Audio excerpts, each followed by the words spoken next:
E agora que você já sabe o que é uma operação assíncrona, a gente pode começar a falar sobre promises. Porque uma promise pode envolver e encapsular operações assíncronas. E quais que são as vantagens em usar promises? Quando você escreve promises, seu código passa a ter 3 vantagens que merecem destaque. A primeira vantagem é que você ganha mais controle e legibilidade no fluxo de lógicas assíncronas. A segunda é que você reduz o acoplamento entre funções de callback. E a terceira vantagem é que você tem mais previsibilidade e detalhamento no tratamento de erros. Mas como que a gente cria uma promise? Na maioria das vezes você vai consumir uma promise já criada por alguém ou por uma biblioteca de terceiros. Mas primeiro a gente vai ver por baixo dos panos como que a gente pode criar uma promise. Aqui no editor a gente vai declarar uma const a promise que recebe um new promise.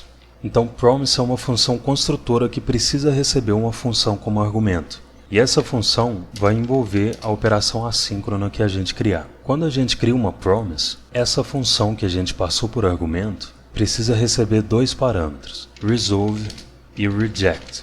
Esses parâmetros podem ter outro nome, mas esses nomes são uma convenção universal que eu recomendo que você siga. O resolve e o reject são 2 funções que podem ser invocadas dentro dessa função que a gente acabou de criar. A resolve deve ser invocada quando a operação assíncrona que a gente fizer for bem sucedida, e a reject deve ser invocada quando essa operação falhar. Então agora aqui dentro a gente pode escrever o código que a gente quiser. Por agora a gente só vai declarar uma const aNumber que recebe 37. E logo abaixo a gente vai invocar o resolve para indicar que esse código está resolvido. Esquece o reject por enquanto. Daqui a pouco você vai entender o que a gente está fazendo. Então agora que a gente criou essa promise, em algum outro lugar do código a gente vai ter que consumir ela. Então aqui embaixo a gente vai referenciar a promise e encadear a invocação de um método then, que também recebe uma função por argumento. O que é esse método then? Ele é o responsável por receber a resposta de sucesso da promise.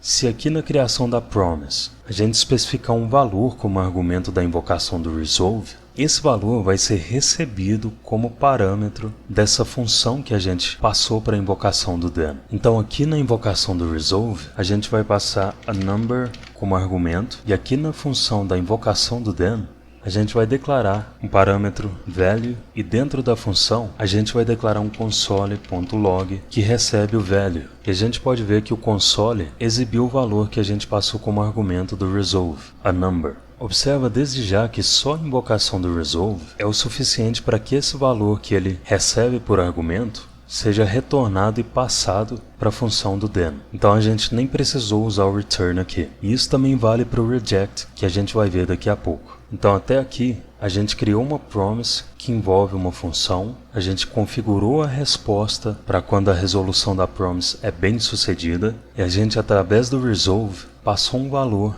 para o parâmetro da função do then. Agora, uma característica forte de uma promise é que ela pode ser encadeada. A gente pode compor um outro then no final do then anterior. Então aqui a gente vai quebrar a linha desse then e indentar ele. A gente vai remover essas chaves e esse console.log daqui e só retornar o valor que foi passado por parâmetro. E aqui no final desse then a gente vai quebrar a linha e encadear outro then. E esse then recebe uma função, e essa função que esse segundo then recebe vai receber por parâmetro o valor que o then anterior retorna. Para comprovar isso, a gente vai receber o value aqui, e dentro da função a gente vai declarar um console.log que exibe esse value no console. E quando a gente salva, esse valor aNumber continua sendo exibido.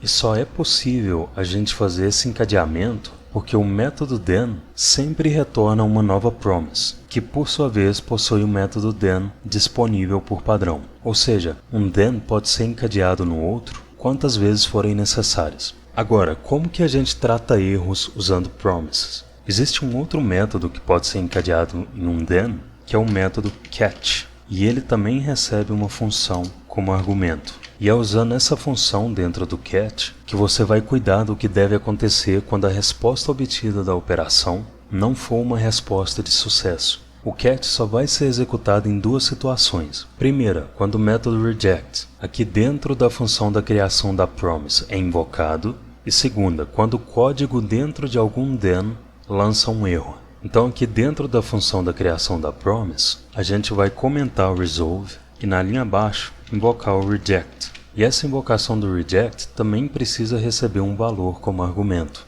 E esse valor também é recebido como parâmetro na função passada para o catch. Para comprovar isso, a gente vai passar a number como argumento do reject, e aqui na função do catch, a gente vai receber o reject value, e dentro da função, a gente vai declarar um console.log que recebe o reject value. Eu vou passar ele dentro de um objeto, só para você ver que o valor exibido não é o desse console aqui em cima. Então aqui a gente vê o valor do reject value.